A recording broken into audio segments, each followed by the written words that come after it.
AP రాష్ట్ర వ్యాప్తంగా ఉన్నటువంటి ప్రజలకు, రైతులకు, అదేవిధంగా మహిళలకు అదిరిపోయే శుభవార్త ప్రకటించిన మన ఏపీ కూటమి ప్రభుత్వం. మీరు ఇక్కడ చూసుకున్నట్లయితే ఏపీలో పెద్ద శుభవార్త. అన్నదాత సుఖీభవ డబ్బుల కోసం ఎవరైతే రైతులు ఎదురు చూస్తున్నారో వారందరికీ 7,000 రూపాయల రెండో విడత డబ్బులను అయితే మన ఏపీ రాష్ట్ర ప్రభుత్వం అయితే రిలీజ్ చేయనుంది.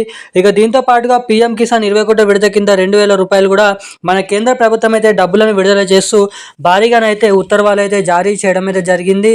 ఇక ఇటు ఎవరైతే మహిళలు ఉన్నారో మహిళలకు ఆడబిడ్డ నిధి పథకం కింద ప్రతి మహిళకు ఏడాది 18,000 రూపాయలు, ప్రతి నెల 1,500 రూపాయలు ఈ పథకం అక్టోబర్ 18 నాడైతే రిలీజ్ చేశారని అయితే అనుకున్నాం. మనమైతే అనుకోని కారణాల వల్ల ఈ పథకాన్ని రిలీజ్ చేయలేకనైతే మన ఏపీ రాష్ట్ర ప్రభుత్వం అయితే విడుదల చేయలేకపోయింది. ఇక ఈ ఆడబిడ్డ అనేది పథకం 18,000 రూపాయలు తిరిగి వచ్చేసి మన ఏపీ రాష్ట్ర వ్యాప్తంగా ఉన్నటువంటి మహిళల ఖాతాలలో నవంబర్ నెల 2వ వారం నుంచి అయితే రిలీజ్ చేయడానికి ఏపీ రాష్ట్ర ప్రభుత్వం అప్డేట్స్ని విడుదల చేసింది. ఇక మరిన్ని అప్డేట్స్ కోసం ఛానల్ని సబ్స్క్రైబ్ చేసుకోండి. Thank you guys.